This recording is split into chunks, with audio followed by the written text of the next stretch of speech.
నమస్తే, welcome to our channel. నేను మిషాల్ని. మాజీ మంత్రి కాకాని గోవర్ధన రెడ్డి అరెస్ట్ అనగానే అజ్ఞాతంలోకి వెళ్లిపోయారా అంటే అవుననే సమాధానం కూడా వస్తుంది. దీని మీద పూర్తిగా విశ్లేషించడానికి మనతో పాటు స్టూడియోలో ఉన్నారు జనసేన అధికార ప్రతినిధి శ్రీనివాస్ గారు ఉన్నారు. వారిని అడిగే కొన్ని విషయాలు మనం తెలుసుకుందాం. నమస్కారం సార్.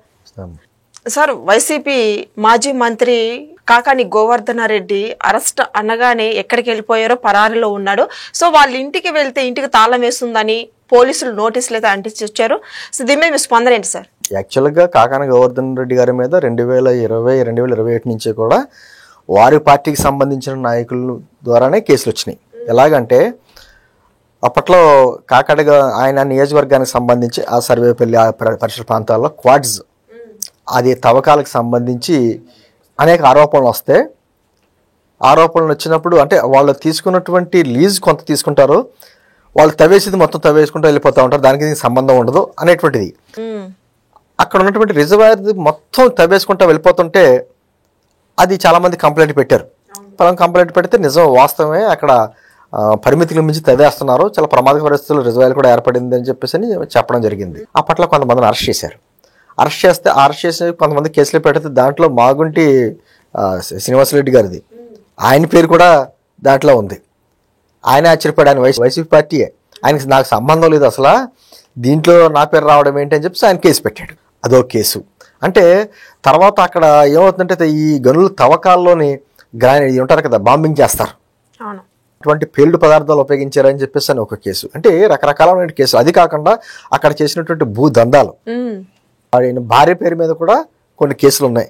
ఆవిడ కూడా కొన్ని ఫ్లాట్లకి సంబంధించి అన్నీ కూడా అనుమతి లేకుండా కట్టడం అనేది కొంతమంది కంప్లైంట్ పెట్టారు. ఇవన్నీ కదమ్మా కాకాని గోవర్ధన్ రెడ్డి గారి మీద గతంలో వారు ప్రభుత్వంలో ఉన్నప్పుడు కూడా ప్రభుత్వాన్ని అడ్డంగా పెట్టుకుని వాళ్ళు చేసినటువంటి దౌర్జన్యాలు క్రమం మీద అనేక కేసులు అన్నీ బయటకు వస్తున్నాయి. మీకు గుర్తుండే ఉంటుంది, అప్పట్లో సోమిరెడ్డి చంద్రమోహన్ రెడ్డి గారు మీద ఒక కేసు పెట్టారు. ఎవరు? కాకాని గోవర్ధన్ రెడ్డి పెట్టాడు. విదేశాల్లో సోమిరెడ్డి గారికి ఇన్ని ఆస్తులను కేసు పెట్టి దానికి సంబంధించిన ఫైల్స్ అన్ని ఒక చోట పెడితే ఆ ఫైల్స్ అన్ని ఎలా మిస్ అయినాయి అంటే కోర్టులోకి వెళ్ళి ఎలా ఉన్నటువంటి ఫైల్స్ ఎలా మిస్ అయినాయి, ఆ ల్యాప్టాప్ ఫైల్స్ అని అంటే కొంతమందిని ఎవరో కుక్కలు తవరి అయితే ఆ దొంగలు గోళ్ళ దూకెళ్ళి కోర్టులో ఈ ఫైల్ ఎత్తిపోయారని చెప్పేసి అని అప్పట్లో బాగా అలరైంది. కాకాని ఫైల్స్ అని 1-2 అని కాదు, కేవలం అతను ఎంటుంది రోజుకొకటి చరిత్ర వస్తుంది. రోజు ఇది ఏదో కక్షదోరణ చర్యతో చేసేటువంటి కార్యక్రమాలు కాదు, వాళ్ళ అధికారంలో ఉన్నప్పుడు జరిగినటువంటి అక్రమాల ఆరోపణల మీద చేసినటువంటి కేసులు. వాటన్నిటి మీద ఒక్కొక్కటి చట్టం తన పని తను చేసుకుంటూ వెళ్ళిపోతుంటే ఏదో కూటమి ప్రభుత్వం ఏదో కక్షదోరణ చర్య చేస్తుంది అయ్యి అంట. నిన్న మరి నిజంగా అతను ఒక మాజీ మంత్రి, మాజీ ఎమ్మెల్యే అన్నీ చేశాడు కదండి, పదవులు అన్నీ చేశాడు కదా, సీనియర్ రాజకీయవేత్తే కదా, మరి తన అసిస్టెంట్లు అందరూ ఫోన్ స్విచ్ ఆఫ్ చేసుకోవాల్సిన పరిస్థితి ఏంటి? మరి ఈరోజు విచారణకి వెళ్తారా లేదో పోలీసులు ఇన్ఫార్మ్ చేయాలి కదా. నిన్నేమో ఆయన హైదరాబాద్ వచ్చి వాళ్ళ మనవడితోటో మొత్తానికి పొగాది పండుగ కార్యక్రమాలు చేసినటువంటి ఫోటోలు బయటకు వచ్చినాయి. పోలీసులకు విషయం తెలుసు కదా, అవసరమైతే హైదరాబాద్ వచ్చిస్తారు, నోటీస్ ఇదే సక్రమంగా తర్వాత చట్టపరంగా ఎటువంటి కార్యక్రమాలు చేయాలో అది జరుగుతాయి. కానీ అంత ఫోన్ స్విచ్ ఆఫ్ చేసుకోవాల్సిన పరిస్థితి ఏంటి అంటే మొత్తం వైఎస్ఆర్ కాంగ్రెస్ పార్టీకి సంబంధించిన నాయకులందరూ కూడా 3 రకాలు. అయితే జైలు, లేకపోతే బెయిలు, లేకపోతే హాస్పిటల్. 3 జరుగుతున్నాయి. జైలు, బెయిలు, హాస్పిటల్ మధ్యలో ఊగిసలాడుతూ ఉన్నారు పాప నాయకులు అందరూ కలిసి. వెళ్ళేవాళ్ళు అందరూ జైలుకి వెళ్ళిపోయారు.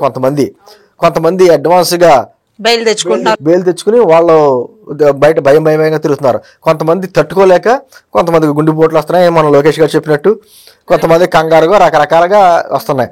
వీళ్ళందరూ హాస్పిటల్లో జాయిన్ అవుతున్నారు. ఏది ఏమైనా ఒక రోజు లేట్ అవ్వచ్చు, కానీ ఈ చట్టం చూస్తూ ఊరుకోదు కదమ్మా. ఖచ్చితంగా వాళ్ళ మీద ఉన్న కేసుల మీద విచారణ జరుపుతారు, న్యాయస్థానం నిలబెడతారు. న్యాయస్థానంలో ఎటువంటి తీర్పిస్తే ఆ తీర్పుకి అనుగుణంగా చర్యలు ఉంటాయి.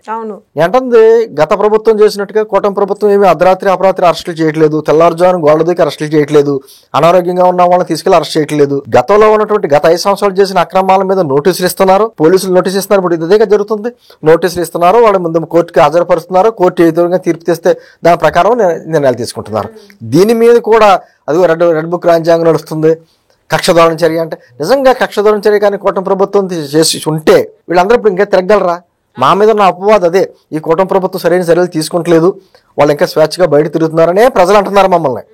మేమేమంటున్నామంటే వాళ్ళు చేసినట్టుగా మేము చేయకూడదు, వాళ్ళు చేసినటువంటి కక్ష ధోరణి రాజకీయాలు మేము చెయ్యం.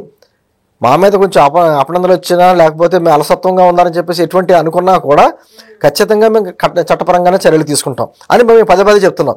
ఈరోజు జరుగుతుంది అదే. హూ ఇస్ నెక్స్ట్ ఎవరని చెప్పి రెడీగా వాళ్ళని ఎత్తుకుంటున్నారు. ఆడుదో ఆంధ్రాలో రోజు రెడీగా ఉంది, దూరంపూడి చంద్రశేఖర్ రెడ్డి గారు రెడీగా ఉన్నారు, పేరు నాని గారు రెడీగా ఉన్నారు, కొడల నాని గారు హాస్పిటల్లో ఉన్నారనుకోండి, పక్కన పెట్టండి, ఆయన ఎప్పుడు వస్తారో ఏంటో. అంటే అందరూ కూడా వాళ్ళకి సంబంధించినటువంటి అక్రమాలు దౌర్జన్యాలు చేసి మళ్ళీ మేమే ఉంటాం, మేమే అధికారంలో ఉంటాం, 30 సంవత్సరాలు మేమే ఉంటాం అన్నటువంటి ఒక అధికార మదంతో చేసేటువంటి కార్యక్రమాలు ఏదైతే చేశారో ఖచ్చితంగా వాళ్ళందరి మీద కూటమి ప్రభుత్వాన్ని కాదు చట్టపరంగా చర్యలు ఉంటాయమ్మా. ఈరోజు కాకాని గోవర్ధన్ రెడ్డి గారు తప్పించుకోవచ్చు, లేదా రేపొద్దున మళ్ళీ నోటీసులు ఇస్తారుగా. ఎక్కడికి వెళ్ళిపోతాడు ఆయన? మొత్తం భార్య పిల్లలని లేదా ఆస్తులు అన్ని చూసి ఎక్కడికి వెళ్ళిపోలేడు కదా. ఖచ్చితంగా ఈ రోజు కాకపోతే రేపైనా వెళ్ళాలి. కానీ అదే తను తప్పు చేయలేదు అనేటువంటి భావన ఉంటే న్యాయపరంగా ఎదుర్కోవాలి కేసుల్ని.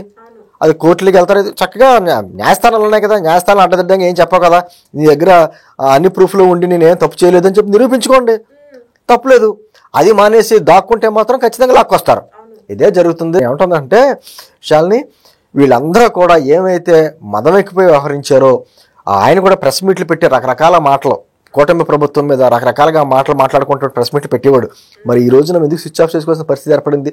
తప్పు చేసావు కాబట్టి ఖచ్చితంగా మీ అందరూ కూడా న్యాయస్థానం ముందు నిలబడాలి, శిక్ష అనుభవించాల్సిందే. ఒకవేళ కాకాని గోవర్ధన్ రెడ్డి అంటే అరెస్ట్ చేస్తే ఇప్పుడు మాజీ సీఎం జగన్మోహన్ రెడ్డి పరిస్థితి ఏంటి సార్? పరిస్థితి ఏముంది? ఆయన పరామర్శకు వెళ్తాడు. ఆయన పరిస్థితి అదే కదా. ఇప్పుడు ఏంటి, ఈ ఎన్నికలు అయిపోయిన తర్వాత ఆయన ఎక్కడికి ఉన్నాడు? అయితే చావులకు పలకరింపులు, లేకపోతే జైల్లో ఉన్న వాళ్ళు పలకరింపులు, ఇదే కదా చేస్తుంది. లేకపోతే మధ్యలో ఏదో ఒక ప్రెస్ మీట్ ఏదో రిలీజ్ చేస్తూ ఉంటాడు, మళ్ళీ వెళ్తాడు. వంశీ గారిని ఈ విధంగా పరామర్శించాడు చూసాం. మళ్ళీ ఏమన్నా అండగా ఉన్నాడు. అండగా ఉన్నటువంటి ఏముందండి, నువ్వు అండగా ఉంటా ఉన్నా లేకపోయినా చట్టం తన పని చేసుకుంటూ వెళ్తుంది. ఇప్పుడు న్యాయస్థానాలకు వెళ్ళి జడ్జి గారికి ఇతను మా వ్యక్తి అందగాడు, ఇతను విడుదల చేయంటే విడుదల చేయరు. అక్కడ ఏ విధంగా కేసులు ఉన్నాయి కేసుల ప్రకారం వెళ్తుంది. అలాగే ఇప్పుడు కూడాను కాకాని గోవర్ధన్ రెడ్డి గారు రేపు అరెస్ట్ అయ్యి జైలుకి వెళ్తే మళ్ళీ పరామర్శకు వెళ్తాడు, బయటకు వస్తాడు, ఆ కుటుంబానికి అండగా ఉంటామని చెప్పేసి ఒక ప్రకటన ఇస్తాడు. మా మీద కక్షదారం చర్యలు తీసుకుంటుంది, మా గవర్నమెంట్ వస్తున్న తర్వాత మేము చూసుకుంటామంటాడు. కాకాని గోవర్ధన్ కూడా ఆ మాటలు మాట్లాడాడు. ఎక్కడున్నా సరే కొన్ని పోలీసు అధికారులు హెచ్చరించాడు, మేము ఎక్కడన్నా సప్త సముద్రాల అవతల దాక్కున్నా కూడా బయటకు లాక్కొస్తాం, బట్టలు ఓడదీసి ఇక్కడ నిలబడతామని మాటలు మాట్లాడాడు. మరి అంత ప్రగల్భాలమైన వ్యక్తి ఎలా ఎందుకు దాక్కున్నాడు అని అంటుంది. ఇవన్నీ కంటే మనిషికి కొంతవరకు పరిధులు ఉంటాయి. పరిధి దాటి వ్యవహరించేసి ఇంకా మనదే ప్రభుత్వం, మనకేమీ డోకా లేదు అనుకుంటే మాత్రం కుదరదు. ఇది ప్రజాస్వామ్య దేశంలో ప్రభుత్వాలు మారుతూ ఉంటాయి, వస్తూ ఉంటాయి. ఈరోజు అధికారంలో ఉన్నాం కదా అని చెప్పి ఇష్టారీతిగా వ్యవహరించకూడదు ఎవరైనా సరే. గతంలో చేశారు, ఈరోజు అనుభవిస్తున్నారు. దానికి కక్షదూరం చర్య అనే పదానికి అర్థం లేదే. ఖచ్చితంగా కాకాని గారు ఎన్ని పెద్ద మాటలు చెప్పినా, ఎక్కడ దాక్కున్నా, ఎక్కడ సంబరాలు చేసుకున్నా, ఏం చేసుకున్నా ఖచ్చితంగా కోర్టు ముందుకు రావాలి, విచారణకు హాజరు కావాలి. లేకపోతే పోలీసులు ఎలా తీసుకురావాలో వాళ్ళకి తెలుసు, వాళ్ళ పద్ధతుల్లో వాళ్ళే తీసుకొస్తారు. ఖచ్చితంగా జరుగుద్దమ్మా. Thank you sir.